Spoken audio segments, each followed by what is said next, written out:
Ndio maana kila itwapo leo tunasimama, na ndio maana tuko hekaluni mwako. Muombe Mungu wetu katika huduma hii ambayo sasa ni huduma ya neno. Nialike Roho wako Mtakatifu akafungue mioyo yetu na masikio yetu, ili neno hili ambalo tunahitaji tujifunze katika siku hii ya leo nipate kibali machoni pako. Lakini pia Bwana, ninaomba nami nipate kibali machoni pako ninaposimama mbele za wana wako. Pitisha kwenye mdomo wangu Bwana kama moto, kama ulivyopitisha kwa mtumishi wako Isaya. Asante kwa ajili ya nafasi hii. Asante kwa kuwa imekupendeza sisi wana wako tulia kwako katika siku ya leo. Naomba Mungu wetu uyabariki katika jina la Baba, Mwana na Roho Mtakatifu. Basi tukae.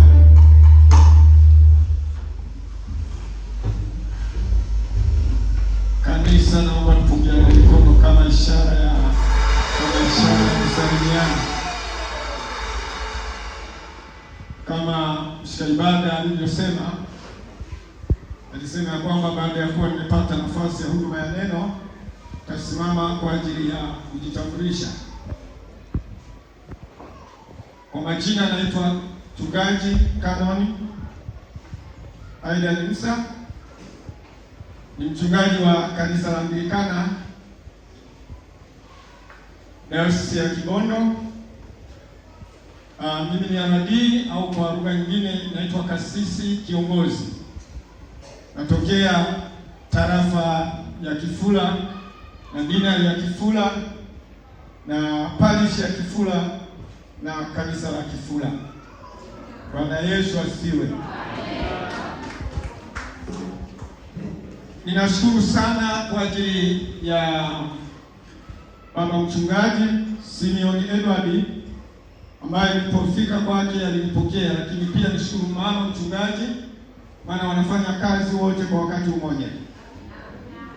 Niliona ukarimu wao, niliona jinsi walivyonipokea, lakini pia siwezi kusahau kuwashukuru mwinjilisti pamoja na mama mwinjilisti. Lakini pia wakati nakuja mimi nilifika huku kwa ajili ya matibabu, nina shida ya mgongo kwa muda mrefu sana. Kwa hiyo tangu siku ile ya Jumatano nilipanda gari kutoka Kibondo. Saa 11 nikawa nimefika Mwanza, na kesho yake Alhamisi nikawa nimekwenda Bugando na nikawa nimepimwa. Akasema vipimo vyako vinapatikana baada ya masaa 72. Kwa hiyo akasema utatulia. Nilikuwa na haraka alafu nikatulia. Akasema basi siku ya Jumatatu ambayo ni kesho nipo natazamia kwenda kwa ajili ya kuchukua vipimo na kwenda hapa daktari kuona tatizo ni nini. Bwana Yesu asifiwe. Lakini nishaona kwamba ile huduma ya watu naendelea kuombea wagonjwa, niliona maombi yenu yalifanya kazi. Maana niliona kama kulikuwa na changamoto ya NSSF ambayo baada ya kufika aliniambia haipo vizuri wasiliana na watu wa Kibondo. Sasa huko Mwanza uanze kuwasiliana na watu wa Kibondo. Kaona hapo Ibilisi atakuonyesha kazi yake. Kaenda kwenye ofisi ya NSSF ya mkoa wa Mwanza. Ni baada ya kuwa nimemuelezea akasema basi wasiliana Kibondo. Tumekaa pale kwa muda mrefu, lakini baadaye akasema ninakusaidia nikuandikie fomu ya kutibiwa kwa NSSF. Nikaona kwamba hapo mkono wa Mungu umeonekana. Lakini pia niseme sikuja peke yangu, nilikuja na mtoto wa 4. Na huyo mtoto wa 4 ni mchungaji. Ana miaka 2 amekuwa mikono ni kasisi, na ndiye nikawa nimekuja naye akawa nimesindikiza. Lakini kwa sababu nilizokisha kushukuru baba mchungaji wa parishi hii ya Igogo, baadaye tulipofika kumsalimia akasema, Canon, unaweza hata kama una tatizo unaweza kusimama siku ya Jumapili ukasema na watu. Nikasema niko tayari kusimama na kusema na watu wa Mungu. Basi mtoto amempeleka sehemu nyingine ya kanisa, sijui ni wapi. Gelegele nasikia tunaenda kuhudumu, na yeye akasema utaendelea kuwepo. Kitu ambacho nataka kuambia watu wa Mungu kabla sijaendelea. Ukiona mchungaji anakuachia madhabahu alafu anaondoka, hiyo ni shida. Kwa wengi huwa haitokei. Lazima atulie aone unafanya nini. lakini akasema, mchungaji, kama utabaki hapa na mimi ninaondoka. Nitakusema na washukuru sana. Ukisikia tunatoa sifa kwa mchungaji, kwa mwinjilisti, sifa inaanzia kwa waumini. Piga makofi kwa Mungu. Maendeleo yanaanzia kwa waumini. Sisi tunasimama badala ya waumini. Sasa nilitaka kusema tu ya kwamba nisichukue muda mrefu sana. Wakati nakuja mimi nilishaoa, nina watoto wa kimwili na watoto wa kiroho, na nikishakuwa mchungaji, waumini wote wanakuwa ni watoto wako. Basi niwaaga na waambia ninaenda Bugando kwa ajili ya tafuta matibabu.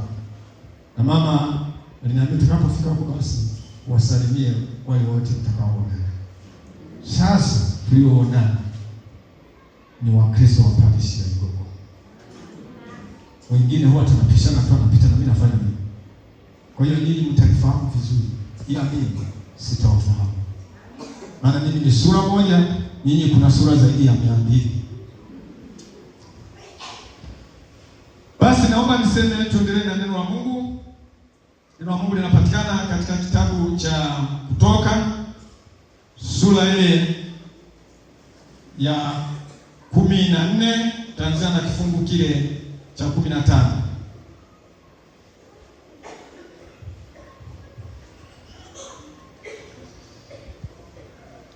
Kitabu cha Kutoka, kitabu cha pili kitwacho Kutoka sura ile ya 14, tutaanzia na fungu lile la 15, tutaishia na fungu lile la 16.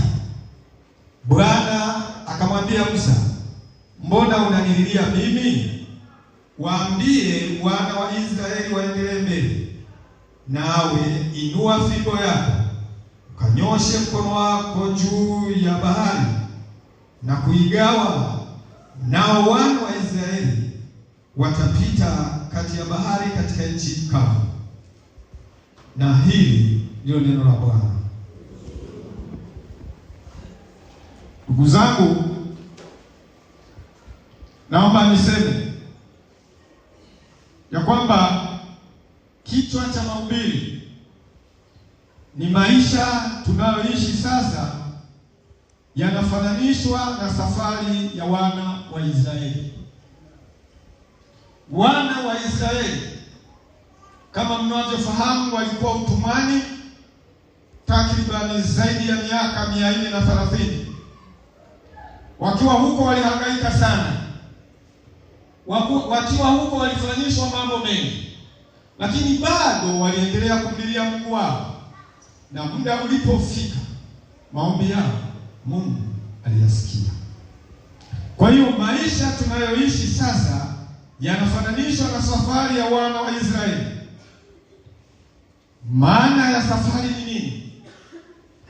Maana ya safari ni kutoka sehemu moja kwenda sehemu nyingine. Ndiyo maana ya safari. Kiambiwa mtu anasafiri, maana yake anatoka eneo hili kwenda eneo jingine.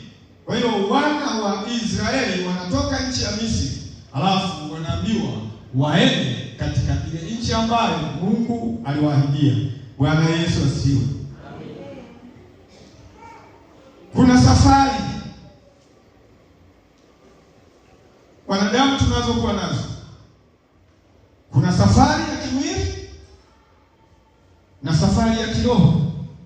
Sasa siwezi kuzungumza safari ya kiroho kabla sijazungumza safari ya kimwili. Kwa hiyo fahamu ya kwamba upo wakati, kama nilivyosafiri kutoka Kibondo kuja Mwanza, ilikuwa safari ya kibinadamu. Kwa hiyo safari, ufahamu ya kwamba zipo safari mbili. Safari ya kwanza ni safari ya kimwili, safari ya pili ni safari ya kiroho. Wana wa Israeli walipata changamoto sana katika safari yao, wakiwa na kiongozi wao Musa. Walipata changamoto nyingi.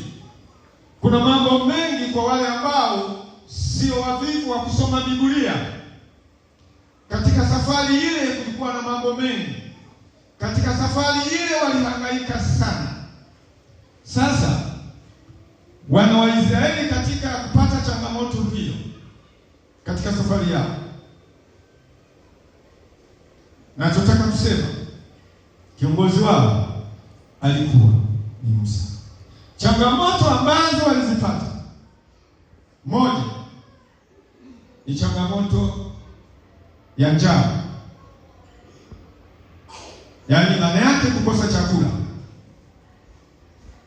Wakawa wamekosa chakula, maana walikuwa sehemu ya jangwani ambapo hapakuwa na chakula. Kwa hiyo changamoto ya kwanza ya wana wa Israeli katika safari yao ilikuwa ni kukosa chakula. Bwana Yesu asifiwe.